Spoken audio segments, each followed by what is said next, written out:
আসসালামু আলাইকুম। আপনাদের সবাইকে কৃতজ্ঞতা, ভালোবাসা, শ্রদ্ধা জানাচ্ছি ছাত্র যুব জনতার তথ্য বন্ধু দৈনিক পূর্বাভাসের পক্ষ থেকে। আমার সাথে রয়েছেন শান্তা ফারজানা, পূর্বাভাসের অ্যাসোসিয়েট এডিটর। আমরা আজকে এখানে এসেছি, এটি হচ্ছে ঢাকা সিটি কর্পোরেশনের ৭৫ নম্বর ওয়ার্ড। এই ওয়ার্ডে দুটি সেতু, একটি হচ্ছে ইট পাথরের সেতু, আরেকটি হচ্ছে বাঁশের সেতু। এই সময়ে এসে বাঁশের সেতু কেন, আমরা সেই প্রশ্ন জনপ্রতিনিধিদের কাছে রাখছি, পাশাপাশি একটু গঠনমূলক সমালোচনা করতে। দেখেন ওই পাশে কিন্তু অটো চলছে, ওই পাশে অটো চলছে, বিভিন্ন ধরনের যানবাহন চলছে, পাশাপাশি এখানে সেতু এবং সেটি বাঁশের সেতু। ওই পাশে বেশ কিছু বাড়িঘর আছে।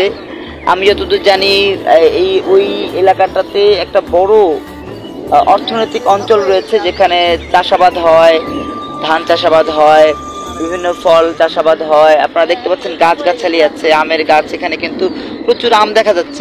একটি গাছে আপনারা দেখতে পাচ্ছেন কিনা, একটি গাছে প্রচুর আম এবং আমের ভারে গাছটা নুয়ে পড়েছে। এরকম অনেকগুলো আম গাছ আছে, হ্যাঁ, বিভিন্ন ধরনের ফল ফলাদির গাছ আছে।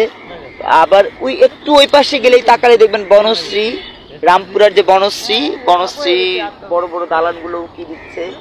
এখানে একটি খাল রয়েছে, দেখেন খালের অবস্থা। খালের পানিতে শান্তা একটু আগে বলছিল মনে হয় যে পানির চর্মরোগ হয়েছে।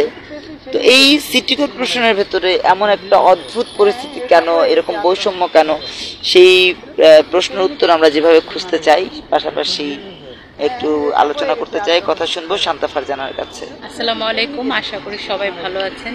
যে যেখান থেকে দেখছেন, পরবর্তী দেখবেন, সবাইকে শুভেচ্ছা জানাচ্ছি। আমি ওই কোনার দিকটা দেখাতে চাই, ওখানে প্রচুর পরিমাণে ময়লা ফেলছে মানুষ। হ্যাঁ, পরিমাণে ময়লা ফেলছে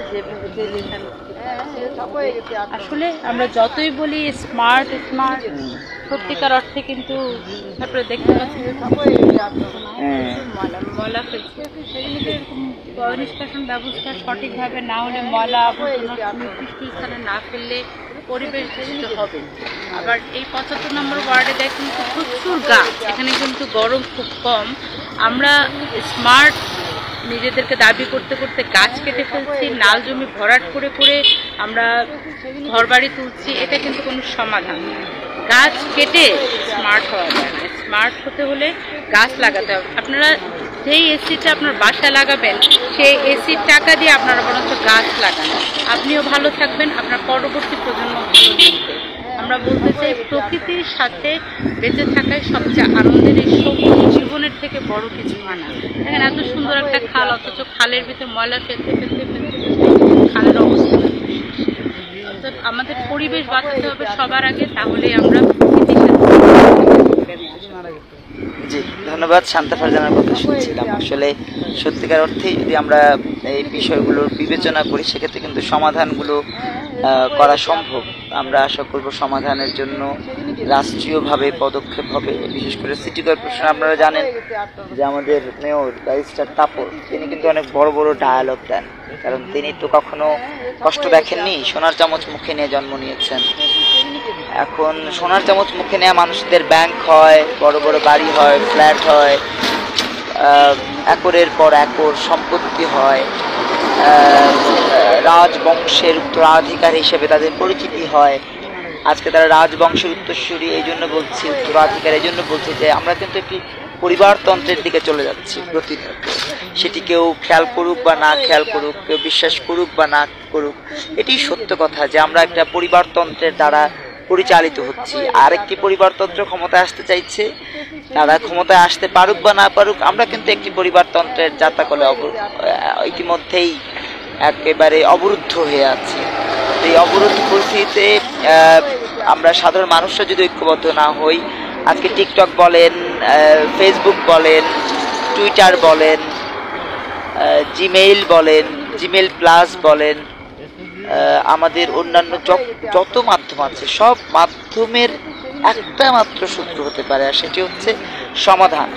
যেখানে মানুষ কষ্টে থাকে, যেখানে মানুষ দুঃখে থাকে, বেদনায় থাকে, সেখানে মানুষের কিন্তু বেদনা হতো এই কষ্ট লাঘবের জন্য বিভিন্ন ধরনের পরিকল্পনা প্রয়োজন হয়। সেই পরিকল্পনায় কি আমাদের প্রতিনিধিরা থাকেন?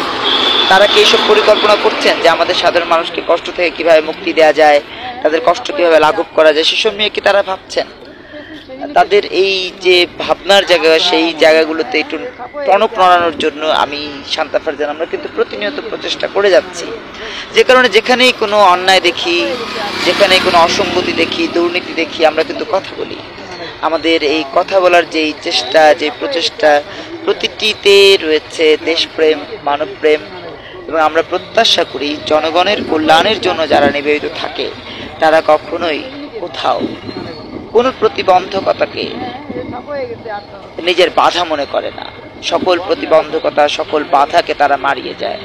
এবং এটির জন্য হচ্ছে আমরা যেটি করছি গত নতুন ধারার 12 বছর এবং আমাদের অন্যান্য যে সময়গুলো সব মিলিয়ে আমরা কিন্তু দেশের কল্যাণের জন্য কাজ করছি, সমাজ সেবা করছি, মানুষের জন্য চেষ্টা করছি। এই যে সমাজ সেবা, এই যে কল্যাণ